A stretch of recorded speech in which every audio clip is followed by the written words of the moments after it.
Hi, friends. My name is Host Eric, and I'm the host of Talking with Famous People. I'd like to do a short video on attachment style and cognitive functions. And in particular, I want to talk about the expression of introverted feeling in the polar slot and how that is going to be impacted in its display based on attachment style. So the idea of attachment style is there's really one healthy attachment style, and that's secure. And if you were raised in a family where when you felt upset and were crying, you got an appropriate response from your parents, you were comforted instead of mocked or told not to cry, that you were raised in a fair environment where when your parents made a mistake, they apologized and acknowledged they were wrong and expected of you the same. If you were raised in an environment where when you had a problem, you always knew you could go to your parents and it would be safe and they'd help resolve the thing, that they were on your side, then you have a secure attachment style. And I have a secure attachment style, Delilah has a secure attachment style, and the reason is because we were both raised in very loving, supportive, and emotionally safe environments.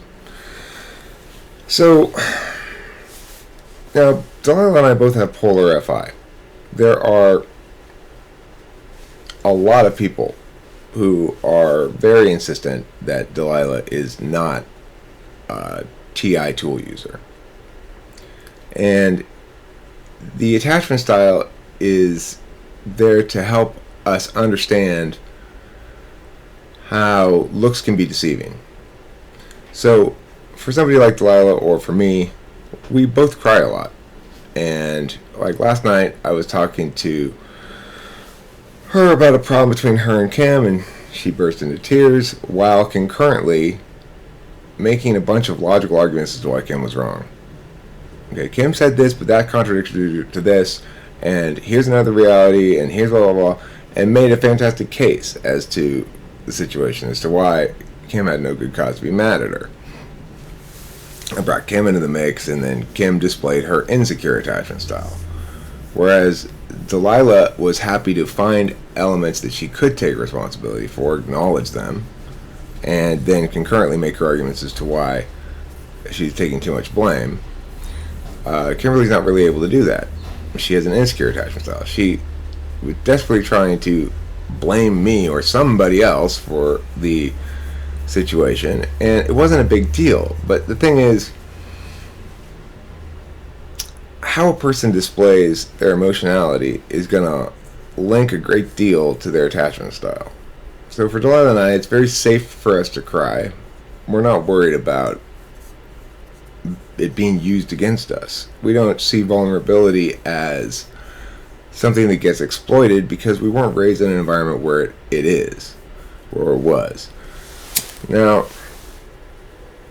Kimberly has a much more difficult time with vulnerability because she wasn't raised in an environment like I was. Her father never admitted when he was wrong. He never said he was sorry.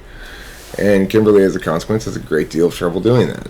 She's also much less likely to display emotions when she's genuinely sad or hurt because she doesn't assume that the other person's going to respond well to that, going to respond appropriately. If you have a history of feeling sad and hurt and saying something and it not being validated, then you're going to get very fighty about shit like that. You're going to be very defensive, and you're going to be very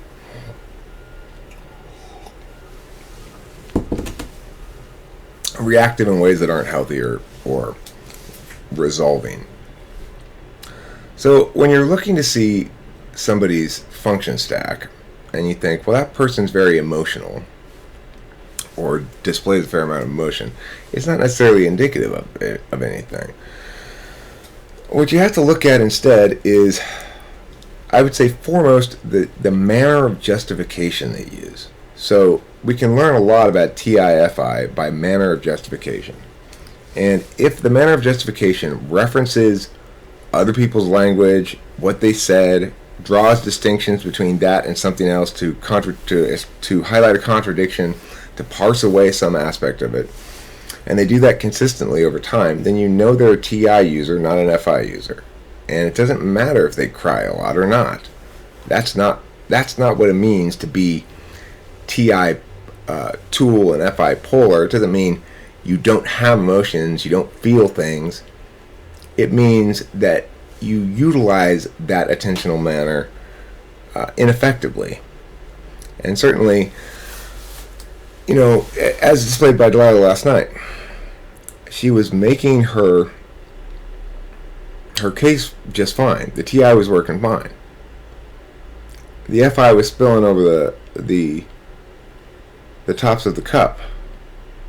I was talking to Kimberly yesterday about how important my debate coaching was. I started getting all weepy.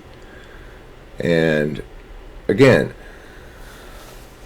my analysis was good. I was giving her analysis about how my polar FI sometimes allows me to neglect things that are really important to me, like debate coaching. And that was good TI analysis. But I was actually feeling it at the same time. So I was providing my good TI analysis, and my emotions were spilling over the top of my cup. My cup floweth over. So it's important to remember that attachment style is going to link a lot to display style. If you've got somebody who's not been raised in the sort of environment Delilah and I were, they're going to be a lot less optimistic about how people are going to validate them or not. And they're going to have less faith in discourse and communication as a means of resolving things.